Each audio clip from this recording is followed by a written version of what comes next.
पाणीचं एक एक थेंब सुद्धा आम्हाला साठवून ठेवावं लागतं, अशी वेळ आलेली आहे. तर मागच्या 1-2 दिवसात ना पाणीचा खूप प्रॉब्लेम होतोय आमच्या इथं. 2 दिवस झाले मला केस धुवायची होती. आज मी फायनली केस धुवून घेतले. तर 1 तासासाठी ना पाणी सोडलं होतं.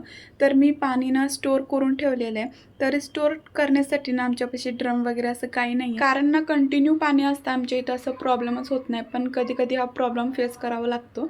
तर इथं बघा, मी बघुले पातेले जे काही भांडे आहेत ना, त्या सगळ्या भांड्यांमध्ये पाणी भरून ठेवलेलं आहे. तर टिपमधलं सुद्धा मी सामान सगळं काढलं, त्याच्यामध्ये पण पाणी भरून ठेवलं. त्यानंतर संध्याकाळी ह्यांनी आईस्क्रीम, दूध, केळी आणि हे फणस आणलं होतं. इतकं जास्त गोड होतं ना, आणि सगळ्यांनी आम्ही आईस्क्रीम खाऊन घेतली.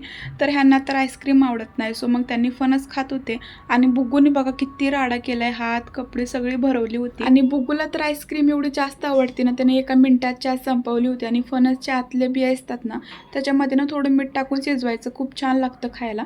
दिवसाचा शेवट मस्त ताक पिऊन केला.